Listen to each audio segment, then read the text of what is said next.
फर्ज যদি ছুটে যায় নামাজ नहीं होगी। तो একটা ফরজ হচ্ছে কিবলা দিকে মুখ করতে হবে। কিবলা দিকে যদি আপনার সিনা চেস্ট বডি যদি সরে যায় তাহলে আপনার নামাজ হবে না। কিন্তু বাইতুল্লাহ শরীফে আপনি যখন যাবেন আপনি ডান দিকে ঘুরে নামাজ পড়েন, বাঁ দিকে ঘুরে নামাজ পড়েন, কিবলার পেছন দিকে নামাজ পড়েন, কিবলার সামনে দিকে নামাজ পড়েন, যেই দিকেই নামাজ পড়বেন সেই দিকেই নামাজ হবে। বলুন সুবহানাল্লাহ। কিন্তু আমার আপনার মহল্লায় এরকম নামাজ হবে না। এই রকম নামাজ আমার আপনার একটা জায়গাতেই হতে পারে, যে জায়গা আমার মুসিবতের পেরেশানির জায়গা, সেইখানে আমার সামনে মুসিবত চলে এসছে। একটা বান্দা বলছে, বুজরুগ তোমার বয়স অনেক হয়ে গেছে, তোমাকে কিছুই বলবো না, কিন্তু তোমাকে নামাজ পশ্চিম দিকে পড়তে দেবো না। একটা বান্দা বলছে, তখন আপনি কি করবেন? তখন আপনার এলাজ হচ্ছে, আপনার জরুরত হচ্ছে, ভাই ঠিক আছে। তখন আপনি বলবেন, আপনার ক্ষমতা তাকত যদি থাকে, আপনার পেছনে যদি সাহারা থাকে কি করার, ঘুষাঘুষি করার, ঝগড়াঝাটি করার, তখন আপনি কিবলা দিকেই নামাজ পড়বেন। কিন্তু আপনি দেখবেন পেছন দিকে, ডান দিকে, বাঁ দিকে আপনার সাহারা কেউ নাই। তখন আল্লাহ রাব্বুল আলামিনের জাত বলছেন, ওয়ালিল্লাহিল মাশরিকু ওয়াল মাগরিব ফাআইনামা তুওয়াল্লু ফাসাম্মা ওয়াজহুল্লাহ, ফাআইনামা তুওয়াল্লু ফাসাম্মা ওয়াজহুল্লাহ। হে আমার বান্দা, এই মুসিবতের সময়ে, এই পেরেশানির সময়ে, এমন একটা সময় যে সময়ে তোমার সাহারা কেউ নেই, এই সময় আমার সাহারা ছাড়া তোমার কেউ সাহারা নেই। তুমি যেই দিকে ইচ্ছা, মাশরিক মাগরিব, উত্তর দক্ষিণ পশ্চিম, যেই দিকে তোমার ইচ্ছা হবে নামাজ পড়ার, সেই দিকেই তুমি নামাজ পড়ে নাও, আমি কবুল করে নাও।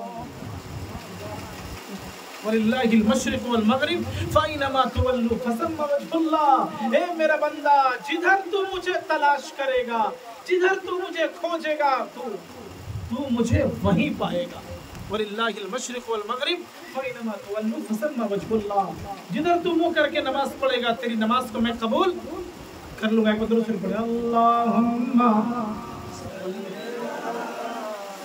सय्यिदना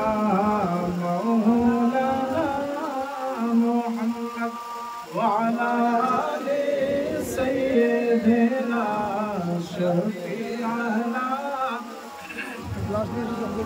مولانا محمد اللهم صل على سيدنا مولانا محمد وعلى آل سيدنا شفيعنا مولانا محمد। तो अल्लाह रब्बुल आलमीन ज़ात बोलें, रब्बना तक़ब्बल मिन्ना इन्नका अंतस समीउल आलीम। কাবা ঘর যখন তৈরি হয়ে গেল, ইব্রাহিম আর ইসমাইল দুইজন মিলে হাত তুলে আল্লাহর কাছে দোয়া করলেন, ও আল্লাহ, যে কাবা ঘর আমি তৈরি করলাম, বানালাম, ওগো আল্লাহ, তুমি মানুষের অন্তরের ভিতরে এই কাবা ঘরের তুমি মহব্বত এমন ভাবে দিয়ে দিও যে দুনিয়ার মানুষ যেন অন্তর দিয়ে খিচে খিচে যেন চলে আসে। ওয়াতাহবি ইলাইহিম ওয়ারযুকহুম মিনাস সামারাত। হে আমার রব, তোমার ঘর, তোমার বাইতুল্লাহ আমি এমন জায়গায় তৈরি করেছি, দূর দূর দিকে তাকিয়ে কোনো মানুষ আর তার ঘর বাড়ি দেখতে পাওয়া যায় না, ঘর বাড়ি আর দেখতে পাওয়া যায় না। এ আমার রব, আমি তোমার ঘরকে এমন জঙ্গলে আমি বানিয়েছি যে দূর দূর দারাজের মানুষ এইখানে কাউরির সাথে কার কোনো সম্পর্ক নাই, কোনো মানুষের সমাগম নাই। এ আমার রব, তুমি প্রত্যেকটা মানুষের অন্তরের ভিতরে তুমি এই কাবা ঘরের মহব্বত দিয়ে দিও। হ্যাঁ, আগে আল্লাহ রাব্বুল আলামিন বললেন খাবারের ইন্তজাম নাই। ইব্রাহিম আলাইহিস সালাতু ওয়াস সালাম বলছেন, ও আল্লাহ, এমন জায়গায় তোমার ঘর আমি বানাইলাম, সেখানে মানুষের কোনো সম্পর্ক নাই। এমনকি আমার রব তোমার এই ঘরের জিয়ারত করার জন্য কেউ যদি আসে, তোমার এই ঘরের মুলাকাত করার জন্য কেউ যদি আসে, তার খাবার দাবারেরও কোনো ইন্তজাম নাই। জঙ্গলে খাবার কোথায় পাবে?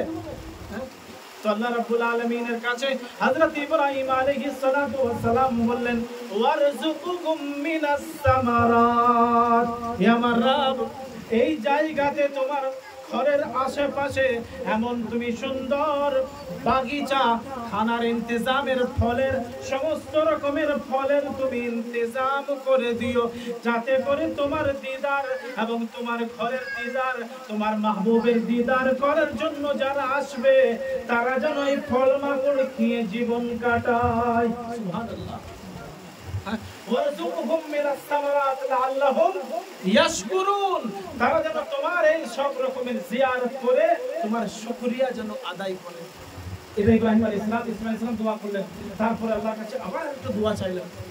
আজকে দেখেন হাদিস একটু ঘুরে এলেন, বিশ্বের সবথেকে সৌন্দর্য ফল, সবথেকে বিশ্বের সৌন্দর্য খেজুর, বিশ্বের সবথেকে সুন্দর কাপড়, বিশ্বের সৌন্দর্য সব সামান আসবাব দুনিয়ার বুকে যদি কোথাও আছে তো মক্কা আর মদিনায় আছে। বলে সুবহানাল্লাহ। এই থালি বাটি হাঁড়ি ডেকচি থেকে নিয়ে খাবার দাবারের আসবাব, কাপড় চোপড়, এমনকি দুনিয়ার সব রকমের সামান, সব থেকে সৌন্দর্য, সব থেকে দামি আর সব থেকে কিমতি কোথায় পাবেন? মক্কা আর মদিনায় পাবেন।